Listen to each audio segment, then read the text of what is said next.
para fazer a nossa prece inicial, por favor? Obrigada.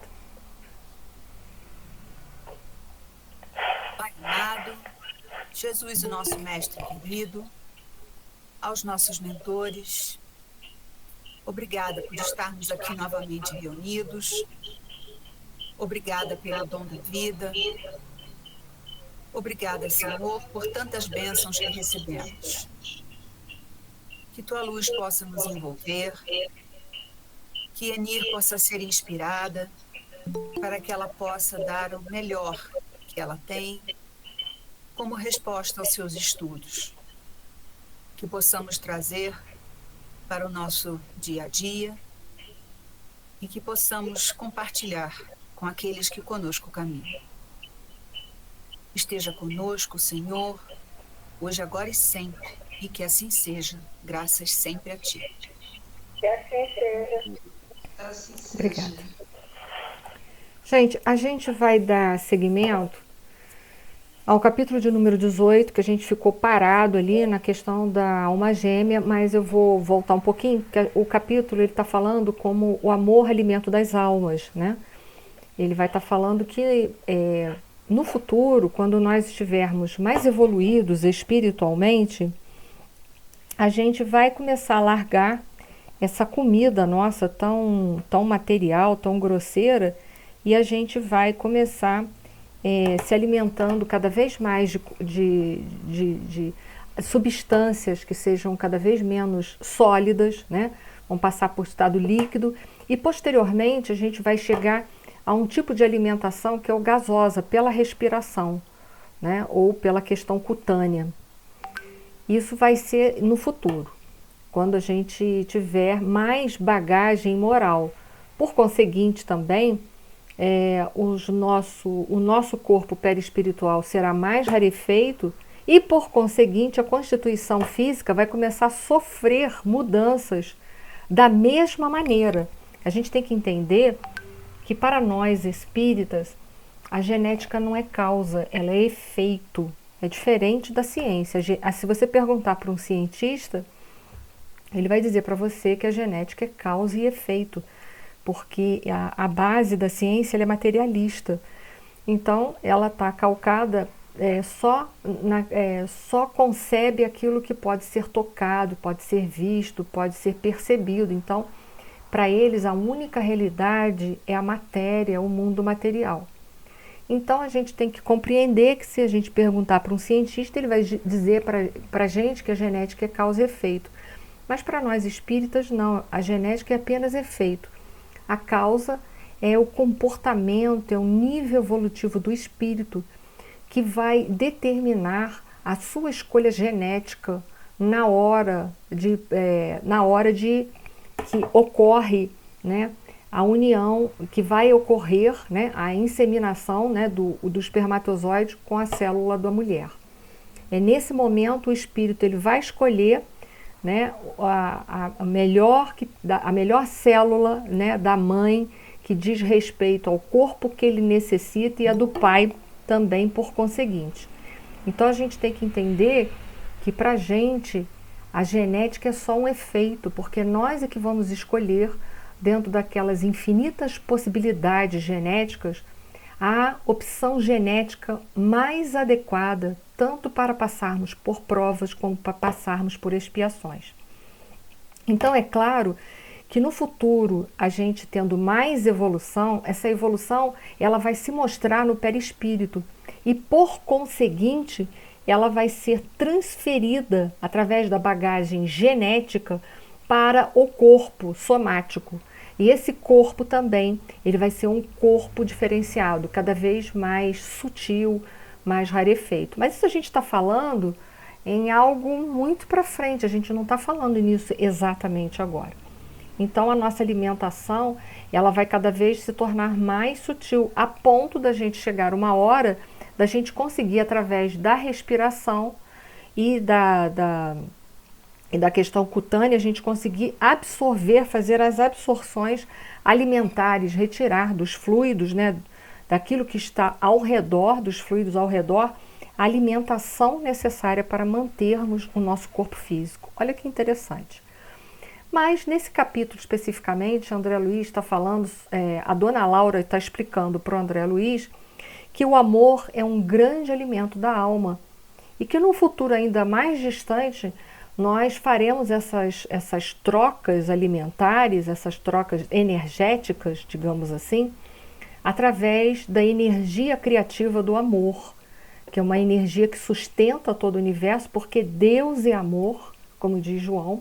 Então é uma energia que sustenta, que criou o universo, né? Tanto o fluido cósmico universal como nós, enfim, que criou todas as coisas que compõem o nosso universo conhecido e o nosso universo que nós também não conhecemos, que há muitas coisas que nós não conhecemos, mas enfim, compõem todo o universo, material ou não material. Então ela fala que a energia do amor futuramente será a forma pela qual nós vamos trocar as nossas energias. E a gente teve a oportunidade de ver no capítulo anterior que o nosso amor, ele sofre uma evolução.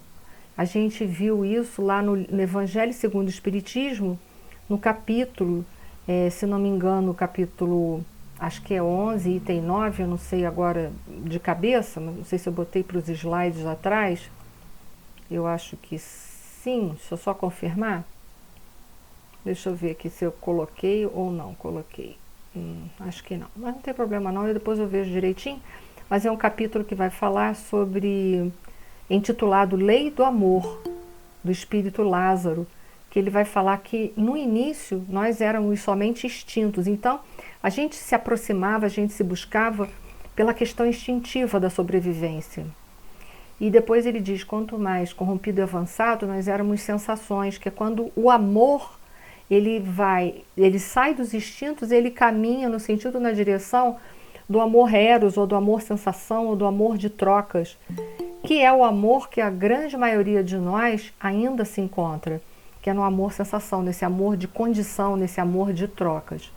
Mas que um dia, quando a gente tiver mais evoluído ainda, nós vamos chegar a um ponto do amor que o amor não será mais condicional, ele será incondicional. E é nesse ponto que, com certeza, toda a nossa troca energética se dará, ou ela se renovará e se dará pelas energias do amor. E aí que a dona Laura coloca assim, e ninguém diga que o fenômeno é simplesmente sexual, quer dizer, o fenômeno, a questão do amor. O sexo é manifestação sagrada desse amor universal e divino, mas é apenas uma expressão isolada do potencial infinito. Entre os casais mais espiritualizados, o carinho e a confiança, a dedicação e o entendimento mútuos permanecem muito acima da união física, reduzida entre eles à realização transitória. A permuta magnética é o fator que estabelece ritmo necessário à manifestação da harmonia. Para que se alimente a aventura, basta a presença e, às vezes, apenas a compreensão. Então, os casamentos também, eles não serão mais casamentos kármicos, não serão mais casamentos de provas e expiações, serão casamentos que irão acontecer, essas uniões, por amor verdadeiro, amor mesmo, um amor mais... Eu não vou dizer que o amor sensação não é verdadeiro, que isso é muito pesado. Eu vou dizer que é um amor mais decantado. Então, o amor sem condições, esse amor mais decantado, os casamentos vão acontecer por esse tipo de amor, porque vai haver afinidade, vai haver outras questões, vai haver um amor de maior profundidade, de maior amplitude.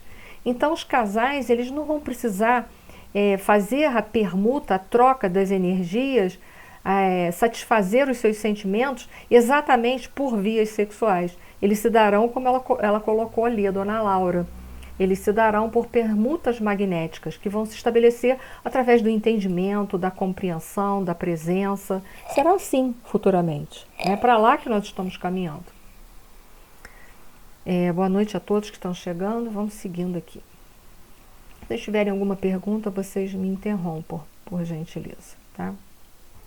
Bom, aí ela chegou na questão do amor da alma gêmea. E aí ela coloca assim, aprendemos em nosso lar que a vida terrestre se equilibra no amor. E é verdade. Sem que a maior parte dos homens se aperceba. almas gêmeas, almas irmãs, almas afins, constituem pares e grupos numerosos. Unindo-se umas às outras, amparando-se mutuamente, conseguem equilíbrio no plano de redenção. Quando, porém, faltam companheiros, a criatura menos forte costuma sucumbir em meia jornada. Bom, aí eu quero colocar algumas questões no Livro dos Espíritos sobre a questão das almas gêmeas, porque isso é uma teoria que, se eu não me engano, foi estabelecida mais ou menos no século XVIII ou XIX mesmo, quando já existia a doutrina dos espíritos. Ela veio através de uma corrente romântica, né, que existia naquela época do Kardec, tanto uma corrente muito racional e uma corrente romântica. E aí essa corrente romântica criou essa teoria das almas gêmeas, dizendo que as pessoas tinham uma outra metade, então a gente era metade de alguém. Então isso criou esse romantismo, toda essa procura por parte de muitos da sua cara metade. Onde está a minha outra parte? Né? Procurar a minha outra parte. Mas Kardec, em função disso estar muito em voga, ele acabou tratando isso no Livro dos Espíritos. E aí que ele perguntou para a espiritualidade sobre essa questão das almas gêmeas, sobre essa teoria que já existia, não foi uma coisa que foi criada pelo Espiritismo, isso existia naquela época. Então, na 298, Kardec pergunta: as almas que devam unir-se estão desde suas origens predestinadas a essa união, e cada um de nós tem, em alguma parte do universo, sua metade que fatalmente um dia se reunirá? Kardec quer saber se essa teoria é em voga, né? A gente tem realmente a nossa metade? Será que os problemas de casamento que existem aqui na Terra é em função da gente não ter encontrado a nossa alma gêmea, né? Se fosse hoje, eu ia falar assim: meu Deus, cadê o GPS? Né? A gente está com o GPS quebrado, né? Eu então estou com o meu GPS quebrado. Mas, né, transportando, a gente ia logo querer saber se o GPS está quebrado, se tem que dar uma batidinha para ele funcionar, se a conexão está ruim, né? Mas enfim. E aí os espíritos respondem. Nós. A Simone colocou nós, mas eu não entendi por quê, porque eu não estou vendo os bate-papos no chat. Deixa eu puxar o chat. Nós, né? Ah, sim, eu e você, né, Simone? Entendi. Pois é, aí a gente tem que ver se o nosso GPS não está quebrado, né? Mas vamos lá. E aí os espíritos respondem: não há não há união particular e fatal de duas almas. A união que há é de todos os espíritos, mas em graus diversos, segundo a categoria que ocupam, isto é, segundo a perfeição que tenham adquirido. Quanto mais perfeitos, tanto mais unidos. Da discórdia nasce a todos os males dos humanos, da concórdia resulta a completa felicidade. Então, é fato, a gente se une por afinidade. Então, não existe uma metade minha que está perdida aí, eu tenho que ficar caçando, isso não existe. Mas ele quer dizer que a gente se une por afinidade, sim. Os agrupamentos religiosos, agrupamentos de trabalho, os agrupamentos de profissão, tudo já mostra que a gente se reúne por afinidade. Então, é claro que no plano espiritual, isso ainda é mais em voga ainda, que às vezes nessa dimensão material, a gente é obrigado a ficar ou se relacionar estreitamente com pessoas, às vezes até no trabalho ou na família, na qual a gente não tem afinidade nenhuma. Mas no plano espiritual a gente se une por afinidade verdadeiramente. Então, os espíritos nos informam que um dia haverá a união de todos os espíritos. O que é isso? Todos nós um dia nos reconheceremos como irmãos que somos uns dos outros e nos amaremos em outro nível, que é esse nível que eu falei para vocês. Então não vai ser mais um amor carnal, um amor de posse, um amor possessivo, um amor de condições. Vai haver entre nós o amor universal, que irá unir todos nós. Por isso que a gente, nas reencarnações, a gente trafega muitas vezes de famílias em famílias, em grupamentos, para quê? Para aumentar os laços. Porque, em verdade, se nós somos todos irmãos uns dos outros, na verdade, a gente deveria ter afinidade nós deveríamos ter afinidade entre nós, mas isso não ocorre. E nem deveríamos ter preferência, prefiro mais o irmão A do que o irmão B. Ora, não deveria existir isso entre a gente, né? Então, os laços da reencarnação, ele vai aumentando esse potencial de amor fraternal, de amor universal, né? Que um dia... Eni, Sim. Pode falar. Então, quanto mais evoluído o espírito for, e no mundo espiritual, a questão de gênero também não existe. O Kardec, na pergunta número 200 do Livro dos Espíritos, pergunta se os espíritos têm sexo. A resposta é: espírito não tem sexo. Mas quando a gente reencarna num mundo de dualidade. Isso aí é conversa que não acaba mais, gente. A gente está num plano... A gente ainda precisa disso, né? Porque a gente ainda é imperfeito e precisa dessa condição até pela questão da reprodução humana, né? Mas lá não precisa. Lá não precisa. E tem muito mais coisas envolvendo tudo isso, né? A gente está numa dimensão dualista. Então aqui a gente reencarna em polaridades diferenciadas, em polaridades masculinas, em polaridades femininas. Isso são ciclos reencarnatórios, né? A gente não é assim, eu tenho uma encarnação como mulher, a outra como homem, depois como mulher, depois como homem. Isso não é assim, a gente tem ciclos reencarnatórios, tem muita coisa para ser falada sobre isso, né? Mas o espírito em si, ele passa nessa dimensão dualista, para quê? Para ele sair dessa consciência egóica, que é uma consciência analítica, e caminhar para uma consciência de síntese, para justamente ele sair dessas polaridades, ele integrar as polaridades dentro dele.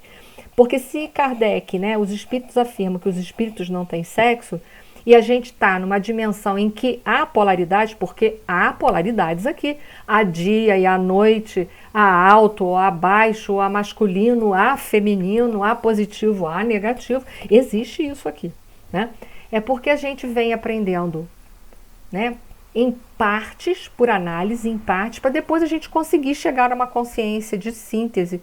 E quando a gente chegar a isso aí também, o nosso amor também vai deixar de ser um amor dicotomizado.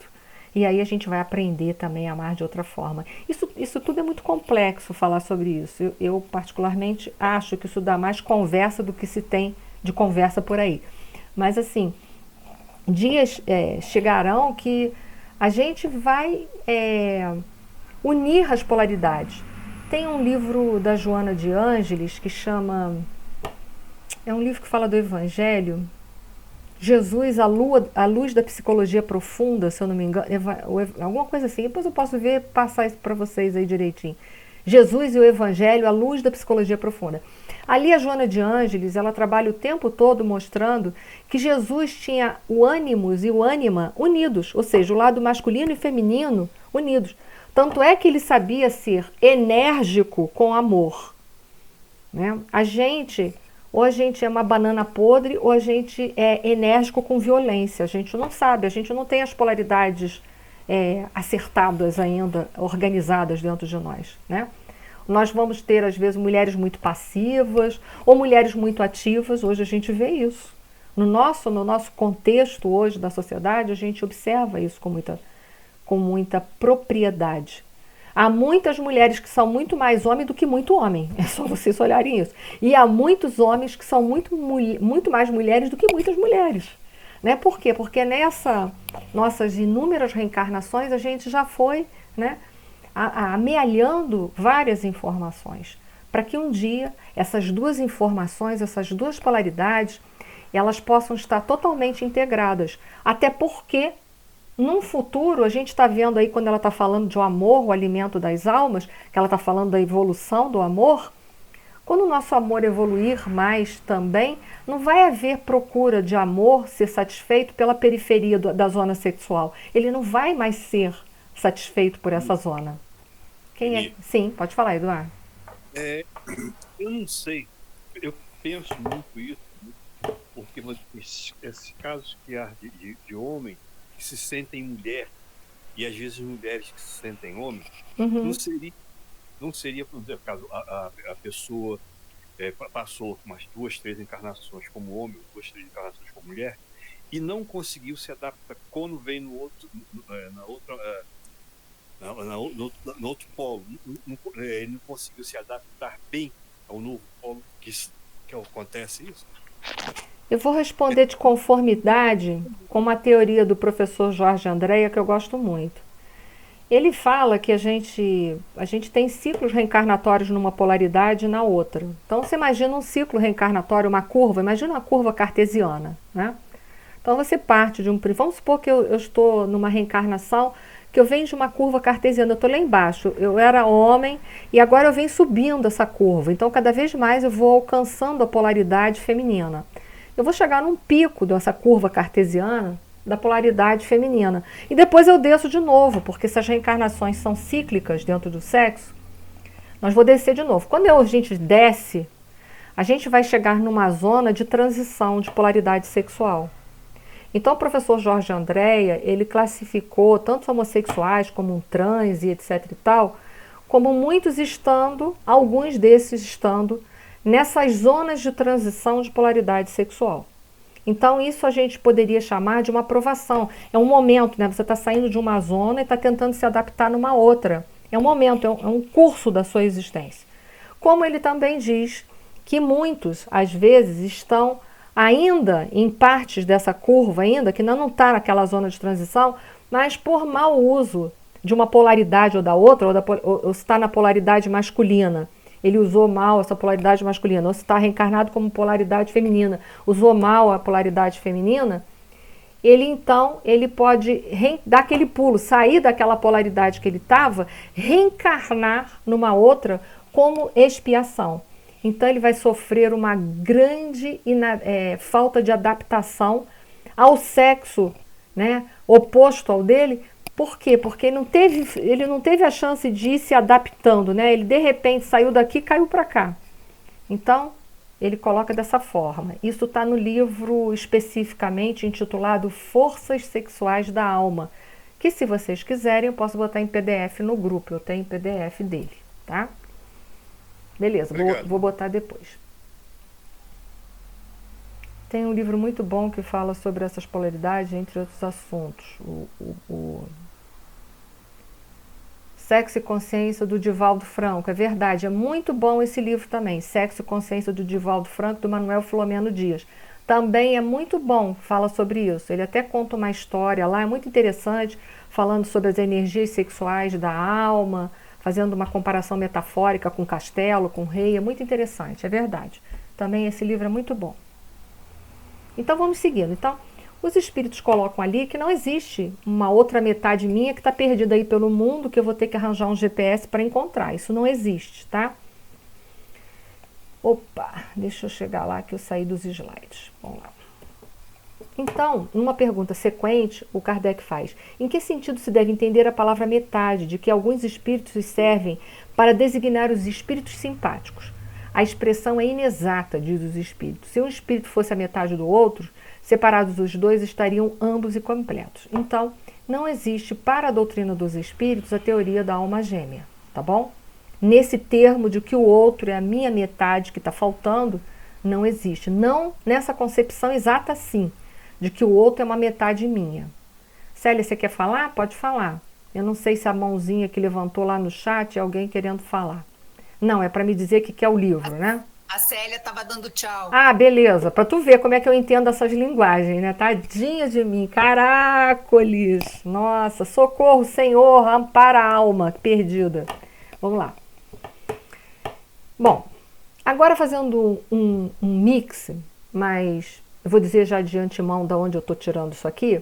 É do livro O Consolador, do Emmanuel, mas numa nota que existe no fim desse livro.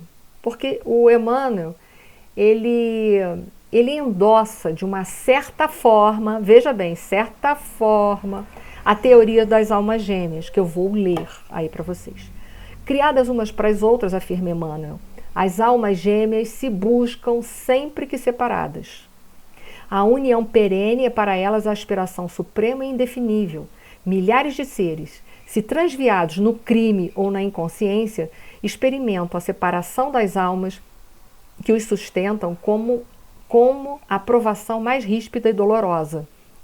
E no drama das existências mais obscuras, vemos sempre a atração eterna das almas que se amam intimamente. Quando se encontram no acervo dos trabalhos humanos, sentem-se de posse da felicidade real para os seus corações, a da ventura da sua união.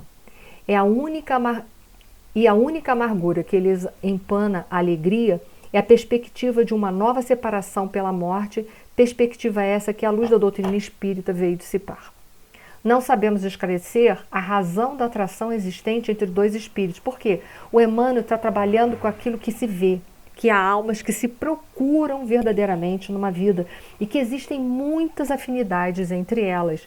São aqueles casais que basta um olhar, um já sabe o que o outro quer dizer. Então o Emmanuel está constatando que existe uma grande afinidade em determinadas almas e que ele chama essas almas de almas gêmeas, mas não porque uma seja metade da outra, mas são afinidades que ele quer crer que foram sendo construídas nas diversas vidas juntas. Aí ele vai aí defender a colocação dele respeitando Kardec.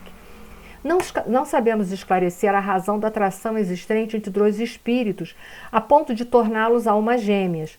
Para nós, o primeiro instante da criação do ser está mergulhado ainda num suave mistério, assim como a atração profunda e inexplicável que arrasta uma alma para outra, no instituto dos trabalhos, das experiências, das provas, no caminho infinito do tempo. Então, o que o Emmanuel está querendo dizer? Que ele acredita que essa grande afinidade se dê por causa do momento das experiências, quando nós somos criados, né? Nós somos criados como princípios inteligentes.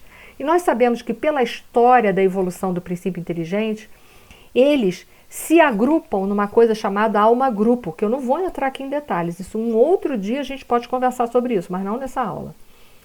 E ainda naquele período que a gente fica, naquela reunião em alma-grupos, ele acredita que é por esses estágios prolongados nos reinos da natureza que a gente já vai criando ali alguns vínculos que depois continuam a existir nas reencarnações quando a gente já está individualizado e já é espírito. Então, ele defende isso, o que eu acho muito óbvio, mas não a teoria da alma gêmea como ela foi criada por aqueles romancistas, de que uma pessoa era metade da outra. Não, ele quer dizer das grandes afinidades que vão sendo formadas e formatadas ao longo das existências. Ok, gente? Para todo mundo? Então, vamos seguindo aí. As almas gêmeas se buscam sempre separadas. Nem sempre as almas gêmeas se encontram no mesmo plano evolutivo. No livro Diário do Invisível, da Zilda Gama, o espírito é o Vitor Hugo, diz que almas criadas na mesma era, lembra que a gente vai no mesmo passo que a teoria do Emmanuel, iniciando úteis peregrinações em mundos primitivos e depois separados em pontos diversos do globo terrestre, conservam uma das outras reminiscências indeléveis. Às vezes não se encontram em algumas de suas jornadas terrenas. Quando uma delas comete delitos graves e retarda seu cinzelamento psíquico, outras há, porém, que logo nos primórdios de uma existência se reúnem e se reconhecem, fitando-se longamente, agrilhoadas às vezes pelo afeto de íntimo parentescos nascidas sob o mesmo teto. Então, assim, o Emmanuel falou que essas almas, como o Vitor Hugo também, ele vai reforçar, né, que provavelmente são almas que já vivem várias experiências juntos e que pode acontecer que nem sempre elas venham juntos, até porque uma pode cometer delito, se atrasar, ficar e a outra seguir. Mas quando se reencontram novamente, aquele amor novamente surge entre eles. Tá? Teoria que eu acho perfeitamente cabível, né? Porque o amor é uma grande energia magnética que une a todos nós. Como o ódio também é uma energia magnética que une todos nós. Pode ver, os nossos desafetos a gente não precisa procurar, a gente encontra e eles nos encontram, né? Então nós criamos durante as nossas existências laços de amor, laços magnéticos de amor e laços magnéticos de ódio. Todos os dois a gente tem que dar conta, né? E não se esqueça, um é muito bom, o outro é, né? Mas todos os dois a gente tem que se dar conta. Nós vivemos por uma lei da atração, uma lei física. Então a gente vai se encontrar de alguma maneira, ou pelos laços do amor ou pelos laços do ódio. Foi, gente? Ainda acrescenta Vitor Hugo. Depois eu vou passar esse material depois todinho para vocês, tá? Quando compreende que se revê, enfim, que os seus espíritos foram germinados no mesmo instante, germinado que ele quer dizer criados, né? Perlustraram o mesmo carreio, tornam-se gêmeos pelos laços perpétuos da afinidade. Um júbilo intenso irradia-se nos seus íntimos, qual uma alvorada espancando bruscamente as trevas de uma noite que parecia intermina. Sim, as trevas em que jaziam antes de se reverem, pois as almas isoladas, incompreendidas, enquanto lhe faltava a consórcia que as deixou mutiladas, o lúcido fragmento que as integra por um consórcio celeste, o amor, o vínculo estelífero que as torna inseparáveis por toda a consumação dos séculos. Ficam imersas em penumbra, asfixiadas em desalentos, envoltas em brumas polares. No livro Renúncia, Chico Xavier também vai falar a mesma coisa sobre a Alcione, né, que muitos falam. Mas eu vou passar esse material todos para vocês, tá? Finalizando, é importante, porém, que fique claro o conceito de almas gêmeas. Como esclarece Emmanuel em nota colocada na parte final de O Consolador, com a expressão almas gêmeas, ele não quis dizer metades eternas, ou seja, que dois espíritos se completam. Ele não quis dizer isso. Ele falou de uma grande afinidade que vai sendo construída em múltiplas vidas, né? Em verdade, assevera o notável instrutor espiritual, a tese é mais complexa do que parece ao primeiro exame e sugere mais vasta meditação às tendências do século no capítulo do divorcismo e do pansexualismo. Mas ninguém pode estribar-se no enunciado para desistir de veneráveis compromissos assumidos na escola redentora do mundo, sob pena de aumentar os próprios débitos. Isso aqui eu vou passar. São questões que eu vou deixar lá para vocês depois, vocês lerem e ver como é que vocês estão, se vocês estão tirando 10 ou estão mais ou menos, tá bom? Isso tudo eu vou mandar material PDF, depois eu vou botar lá no grupo para vocês, vou botar tudo na íntegra e as fontes para vocês terem, tá bom? Então vamos lá, só um minutinho que eu vou ajustar aqui, eu vou pegar o outro slide da nossa aula, só um minuto por gentileza. Espera aí que saiu aqui a apresentação, a configuração da apresentação. Pronto, voltou. Vamos lá. Chegamos. Compartilhar. Vamos lá. A jovem desencarnada. Já entramos no outro capítulo. Essa jovem desencarnada, muito interessante, ela vai estar falando da neta da Dona Laura, que vai chegar no nosso lar. Esse capítulo eu vou falar para vocês alguma coisa, mas gostaria que vocês me fizessem perguntas se vocês tiverem, senão a gente vai seguindo uma ordem de raciocínio direto, tá bom? Bom, ela ficou, ela não pôde sentar-se à mesa para poder comer junto com eles, né, com André Luiz, com Lísias, a Dona Laura, porque ela era recém-chegada do umbral. Olha que interessante, ela estava recém-chegada do umbral. E ela não podia, por essa razão, porque ela trazia emoções desarmônicas dentro dela. Ela não é porque ela estava recém-desencarnada, ela poderia estar recém-desencarnada e poderia ter se sentado à mesa, mas porque ela estava com muita desarmonia emocional, né, ele colocou assim, a neurastenia, a inquietação, emite fluidos pesados e venenosos. Então ela não podia, porque vocês imaginam, essa alma sentando-se à mesa no mundo espiritual. Se aqui ela já contaminaria a nossa comida, se aqui os nossos pensamentos ruins contaminam a nossa comida.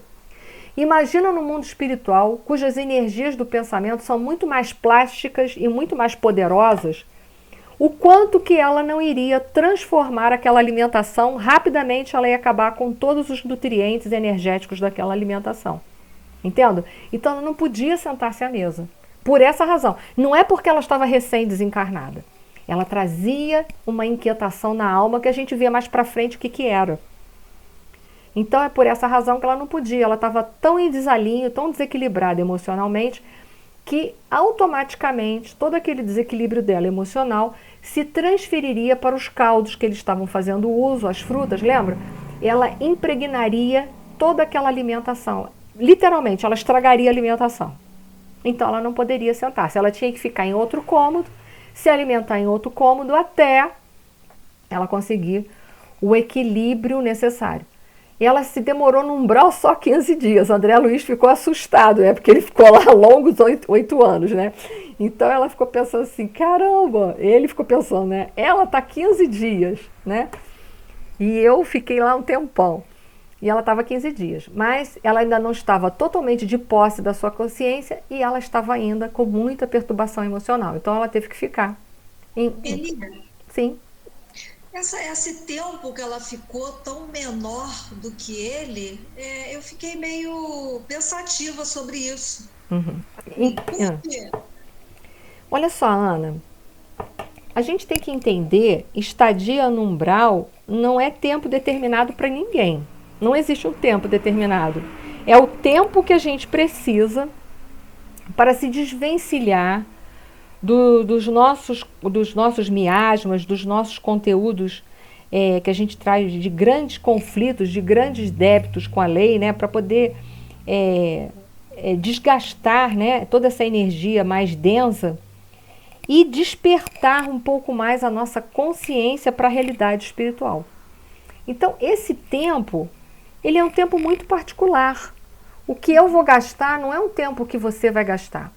Se o meu processo... Sim. Mas ela não estava desvencilhada. Totalmente não. Totalmente não. Vou explicar isso também. Ela não estava, não. Tanto ela não estava, que a gente vai ver que para frente, a dona Laura fala que, em verdade, ela deveria estar no hospital. Mas por que ela estava na casa? Porque tanto a dona Laura como o Lísias, eles estavam preparados, eles cuidavam das pessoas nos hospitais. Então, eles tinham preparo para saber como eles iam lidar com ela. Então, eles tiveram esse aparte lá porque eles tinham preparação. Porque se não tivessem, ela ia para o hospital, como foi o André Luiz. Mas, como eles já são espíritos muito preparados e ela já tinha alguma bagagem, ela não era uma pessoa ruim. A gente vai ver lá na frente que ela não era uma pessoa perversa, ela não fez mal a ninguém. Ela era uma pessoa que estava apegada às emoções dela. Porque a gente vê que existia nesta moça uma grande dependência, uma codependência emocional, eu chamaria dessa forma, né? Com relação a quem? Ao noivo. Você vê o quanto que ela estava preocupada, que o pobrezinho ia ficar ali sozinho. E aí a dona Laura virou e falou para ela, mas ele já estava arrastando as asinhas para sua amiga, que acho que é a Maria da Luz, né? Que de luz estava meio penumbra, né? Porque vamos combinar, gente, que a mulher ainda nem tinha morrido e ela já estava arrastando as asas, né? Vamos combinar. Mas isso é do humano. Eu estou aqui brincando, mas isso é do humano. Não é que eu estou dando aval a isso, mas eu estou falando, mas o ser humano faz isso, né? Então, veja bem, ela tão preocupada com essa situação que ela havia desencarnado cedo demais e que, na verdade, ela não realizou os sonhos da mocidade dela. Quais eram os sonhos da mocidade daquela época? Era casar e ter filhos. Ela não havia realizado esse sonho. Esse era o sonho da mulher naquela época que foi escrito esse livro. Imagina se hoje, no século XXI, é sonho de alguma mulher, é objetivo de alguma mulher casar e ter filhos. Vão combinar, né? Pode até ser, mas não é da grande maioria, né? Casar faz parte, ter filho faz parte, mas pode não fazer. Não é uma coisa que é um objetivo tão amarrado, tão engessado como era naquela época, porque a mulher era criada para isso. Então o objetivo da vida da mulher era esse, né? Então ela não trazia maldade, veja bem, ela trazia uma bagagem muito grande de apegos, muito grande, ela estava apegada a tudo isso. Ela não era um espírito ruim, entenda. Né? Ela tinha conteúdos religiosos, ela tinha uma porção de coisa. Só que ela estava apegada à mocidade dela. Morrer cedo demais é muito complicado. Leiam a segunda parte do livro Céu e Inferno, quando vai falar sobre o passamento. Quando a gente morre, quando é mais jovem, a gente tem muito fluido vital. Tem muita vontade de fazer muita coisa. Então, é complicado desencarnar em idade assim tão jovem. Então, o problema dessa moça era isso. Era uma dependência afetiva. E uma dependência também cultural, se a gente for ver, porque a mulher era criada para casar e ter filhos. E ela não havia se realizado como pessoa. Então, isso é um fator. Ela não era um espírito que tinha infringido gravemente as leis de Deus. O purgatório não é uma dimensão espiritual onde que vai servir para a queima dos resíduos da nossa consciência de culpa e pesada. Veja bem, ela não tinha isso, ela tinha um apego a uma situação. Ela estava inconformada por não ter podido vivenciar aquilo pela qual ela foi criada para viver. Essa é a questão dela, tá? Muito diferente do André Luiz, que já havia bagunçado a vida dele, que havia sido materialista de carteirinha. É diferente os contextos. E só foi permitido ela estar na casa da Dona Laura e do Lísias porque eles são espíritos preparados, sabem como eles vão lidar. Se eles fossem espíritos que não tivessem essa bagagem, ela ia mesmo lá para o hospital e lá ela ficaria. Tá bom? Entendam, gente, a passagem no umbral não é uma passagem obrigatória. A gente pode passar que nem um foguete pelos umbrais, tá? Não significa que todos nós que vamos desencarnar vamos ter que ficar se arrastando dias e dias nos umbrais passando. Pode ser que a gente passe como um foguete. Ou não, fique lá encalhado por séculos. Entenda isso. Vai depender da nossa consciência de culpa. Se a gente tem muita culpa e não consegue dar conta das culpas, a gente fica um tempão lá queimando resíduos no umbral, tá? Ela não trazia culpa, gente. Qual culpa que essa menina trouxe? Qual foi o momento que ela relatou algum sentimento de culpa? Não, ela relatou apego e não sentimento de culpa, entendeu? Ela não tinha tido tempo de fazer muita besteira. André Luiz teve tempo à beça para fazer besteira. As orações ajudam? Ajudam, mas a gente não faz a parte das pessoas. As orações ajudam, mas não solucionam. Eu não vou solucionar os problemas da passagem no umbral de ninguém. Eu vou amenizar os processos. Poderei, com as minhas preces, ajudar a pessoa. Mas o tempo para a gente trabalhar a nossa culpa, esse tempo é pessoal. Com as minhas preces eu ajudo, mas eu não soluciono. Eu quero que vocês entendam isso. A solução é sempre do espírito, do próprio espírito que está passando por aquela situação. Tá? Então entenda, essa menina não tinha culpas, ela não tinha cometido delito. Ela estava apegada, é diferente. Tá bom? Opa, perdi o slide, vamos lá. Perdi mesmo? Perdi, né, gente? Não, tô aqui de novo. Vamos lá. Heloísa, que é o nome da moça, tem estado inquieta, aflita. Em parte justifica-se. A tuberculose foi longa e deixou-lhe traços profundos, quer dizer, marcou o perispírito dela. Entretanto, não se pode prescindir a tempo algum do otimismo e da coragem. Quer dizer, a tuberculose pegou fundo nela. Então ela ainda foi para o plano espiritual também com aquela sintomatologia da tuberculose, porque havia uma marca no perispírito dela. Então a gente vai ver que tem falta de ar, ela tem aflições, ela tem sensações físicas também que ela levou para o plano espiritual. Ela levou essas sensações através do perispírito dela para o plano espiritual. Então ainda tinha isso. Ela morreu de tuberculose. Naquela época não tinha medicação para tuberculose ainda. Hoje é muito difícil a gente morrer de tuberculose. Tá? Mas naquela época morria-se de tuberculose. Então ela ainda tinha marcas no perispírito. Mas por que ela pôde ficar na casa deles? Porque os dois podiam dar conta dela, entendam isso. Senão ela teria ido para o hospital. Desilusão, olha aí. Tolinha, disse a Dona Laura. É necessário reagir contra isso, contra essas lembranças que ela estava do noivo. Essas impressões são os resultados da educação religiosa deficiente, nada mais. Porque a educação que ela recebeu da religião na Terra não havia preparado ela para a realidade espiritual. Então ela não estava preparada para a vida, mas entende, ela não tinha cometido delitos, ela só não tinha preparo suficiente para entender o mundo espiritual. Sabes que tua mãe não se demorará e que não podes contar com a fidelidade do noivo. Olha só, a Dona Laura está tirando ela de um estado de vitimização, gente, mas não com agressividade. Ela está tendo um comportamento assertivo, ela está equilibrada, ela nem está sendo agressiva e nem está sendo omissa. Ela está sendo franca com essa menina, está tendo uma conversa franca, mas amorosa. Isso se chama assertividade.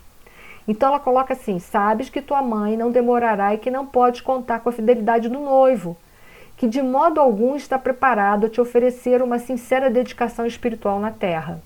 Ele ainda está longe do espírito sublime do amor iluminado. Naturalmente desposará outras e deves habituar-te a esta convicção. Nem seria justo exigir-lhe a vinda brusca. Ou seja, ela está explicando para ela, você não cobra dele, ele não tem preparo para isso. Ele está num outro patamar de amor. Mas não é porque ele é mau, ele não é mau, ele só não tem isso para oferecer. Entende? A gente não pode falar, que noivo safado. Gente, não faz isso, não julga. procura ter um comportamento equilibrado. Ele não dá conta, ele é um homem comum. Ela se foi, então ele pensou assim, viúva é ela, eu não, eu vou viver minha vida aqui, eu vou seguir. Eu sou jovem, quero conseguir minha vida. Ele tem essa forma de ver, esse é o evolutivo dele. Entenda, ele não é uma pessoa perversa, nem é um devasso. Ele apenas não enxerga o amor em outro ângulo. Só isso, a gente não tem que criticar essa pessoa em nada. Lembra que eu falei para vocês do amor, que a gente não tem que ficar obrigando as pessoas a nada na nossa vida? Ninguém tem obrigação de amar a gente não consegue ter obrigação de amar ninguém. Então por que a gente bota obrigação nos outros, se a gente não dá conta dessa obrigação? Isso é dele, não é mal. É o nível evolutivo dessa criatura. Ele não é mal. E aí ela fala, não imagina, porém, quanto tenho sofrido, porque a André Luiz perguntou para ela, né? 8 meses de luta com a tuberculose, que ela ainda levou as sensações de tuberculose para o plano espiritual. Existe uma marca perispiritual que vai ter que ser trabalhada com passes, provavelmente, no mundo espiritual. Não obstante os tratamentos. A mágoa de haver transmitido a moléstia à minha mãe carinhosa, a moléstia à minha carinhosa mãe. Além disso, que padeceu por minha causa o pobre noivo é inenarrável. Quer dizer, ela acha, né? Veja bem, ela é uma alma até, digamos, muito ingênua até. Existe uma ingenuidade, né? Porque ela fica assim, coitado do pobre noivo, ela nem percebeu que ele já estava arrastando a asa para outra. Não por mal, mas ele já estava fazendo isso. E ela trazia uma certa culpa. Puxa, eu passei a tuberculose para minha mãe, mas poxa, ela passou, mas não por culpa dela, né? Mas ela estava entristecida com essa situação. Ela tinha o amor idealizado, né? Ela idealizou o noivo e acreditava que o noivo era aquele ideal, né? Se fosse ela que tivesse ficado, provavelmente ela ficaria solteira o resto da vida. Então ela idealizou que ele é assim também. O mal da gente é esse amor idealizado que a gente nutre pelas pessoas. É por isso que os casamentos aqui na Terra não dão certo. Porque a gente não casa com a pessoa, a gente casa com os nossos ideais. E a gente tem que enxergar a pessoa como ela é, e não com os nossos ideais, né? E até ver se a gente não dá conta de amar aquela pessoa, por quê? Porque os ideais daquela pessoa são muito distantes dos nossos, é melhor não seguir avante do que casar. Mas isso a gente só vai ter essa maturidade, agora a gente está começando a ter essa maturidade, né? E aí ela coloca assim, e acreditas sinceramente nessa impressão? Dona Laura não é mole não, hein? Perguntou a matrona com inflexão de carinho. Observei teu ex-noivo diversas vezes no curso de tua enfermidade. Era natural que ele se comovesse tanto, vendo-te o corpo reduzido a frangalhos, mas não está preparado para compreender um sentimento puro. Reconfortar-se-á muito depressa. Amor iluminado não é para qualquer criatura humana. Conserva, portanto, o teu otimismo. Poderás auxiliá-lo sem dúvida, muitas vezes, mas no que concerne à união conjugal, quando puderes excursionar as esferas do planeta, em nossa companhia, já o encontrará casado com outra. Quer dizer, então ela trabalha, ela não é contundente, mas ela trabalha com a lucidez o tempo todo. Olha, sai desse estado de vitimização. Sai daí, entendeu? Porque ele ficou e ele não vai ficar solteiro, ele vai procurar a vida dele. Então, procura você trabalhar isso dentro de você da melhor maneira que você der conta. Não será, porém, mais agradável confiá-lo aos cuidados de uma criatura irmã? Maria da Luz será sempre tua amiga espiritual, passe que outra mulher talvez te dificultasse mais tarde o acesso ao coração dele. Então ela ainda mostra, não é melhor que ele se consorcie com alguém que você sabe que é de bom coração e boa índole? Ou seja, minha filha, trabalhe o amor desapego, né? Deseje a ele aquilo que você deseja para você, o melhor. Então, que se é para ele se casar, que ele case com a melhor pessoa do mundo, né? Ou a melhor que tiver ao alcance, né? Mas só que essa desidentificação, esse desapego é muito difícil, gente. Porque o nosso amor é possessivo, é um amor de condições. A gente quer o outro pra gente, registrado no cartório, para ver se a gente pode processar o outro, para depois ficar com o outro de qualquer maneira. A gente é assim ainda. Mas a vida não é assim, né? Foi o que eu falei para vocês, a vida não é assim. Sei a causa do teu pranto, filhinha. Nasce da terra inculta do nosso milenário egoísmo, da nossa renitente vaidade humana. Entretanto, a vovó não te fala para ferir, mas para acordar. Ou seja, ela está mostrando, se desvencilha desse amor tão apegado. e deixa ele ser. Santo Agostinho tinha uma frase que dizia assim: amar é deixar que o outro seja. Mas não é seja os nossos desejos, é seja o que ele der conta de ser, né? Então amar é deixar que o outro seja. É isso que ela está tentando mostrar para ela. Se desvencilha do amor que quer só para si e deixa ele seguir a vida dele, deixa ele seguir a vida dele em paz, né? Amor difícil? Muito difícil. Mas essa moça, esse espírito, está aprendendo isso a duras provas, né? O que a gente pode aprender de outra forma. É um ensinamento para a gente isso daí, né?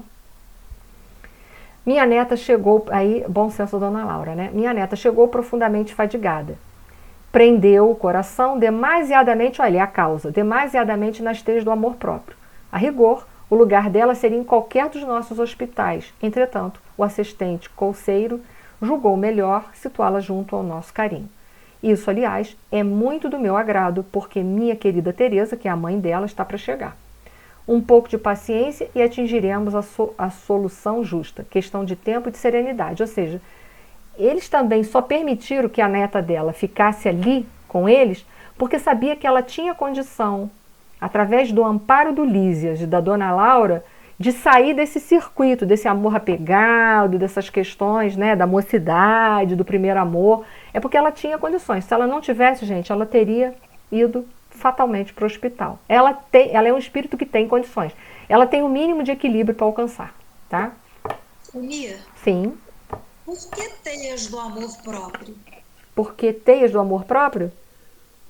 Que ela prendeu o coração nas teias do amor próprio. Por que amor próprio? Ela não tem amor próprio. Amor próprio aí no sentido de amor apego, tá? De amor egoísta, de amor para ela mesma. Que é o que a gente tem, a gente quando ama alguém, a gente quer que seja alguém só pra gente. E ela está dizendo que tem que se desvencilhar disso daí. É isso que ela quer dizer, tá? É esse apego, esse amor que está só para ela, que só quer para ela. Entender que ela precisa deixar o amor fluir, porque o amor deve ser um livre fluxo de dentro para fora e fora para dentro. Entendi. Tá? Era isso. Vocês têm alguma pergunta a mais para fazer? Ou não? Se não tiver, calem-se para sempre, hein? Tem 6 minutos para fazer perguntas. Tá, gente? Então é essa questão. Essa moça, ela não fica, volto a dizer, não fica muito tempo no umbral como André Luiz, porque ela não teve tempo de fazer grandes erros. Ela é uma pessoa mais ingênua, mais infantil do que um espírito perverso. Ela não é uma pessoa ruim. Ela apenas, né, ela não tem compreensão. Obrigada, Ana. Ela apenas não tem compreensão dessas questões religiosas, dessa questão do amor. Ela não tem maturidade ainda. Essa é a questão dela. Então é um espírito que tinha condições de ingressar em nosso lar. E ela só está na casa da Dona Laura porque ela guarda o mínimo de equilíbrio para ali estar. Ela tem condições de resgatar total equilíbrio e ficar bem. Se ela não tivesse, os espíritos responsáveis não permitiriam, porque para estar dentro de uma habitação em nosso lar, tem que ter muito equilíbrio, tem que ter um mínimo de equilíbrio para lá estar, tá? Era isso. Muito obrigada, Daniela, obrigada a todos. Vocês têm alguma pergunta que vocês gostariam de fazer? Alguma coisa ficou meio lá, meio cá, ou tá tudo ok? Tá? Tá tudo ok. Então tá bom. Então eu vou pedir por gentileza. Mirza, faz a nossa prece final. Faço sim. Por favor. Obrigada, gente. Obrigada a todos. Eu já desejo de antemão uma boa semana para todos, de muita paz, de muito amor. Tudo de bom para vocês.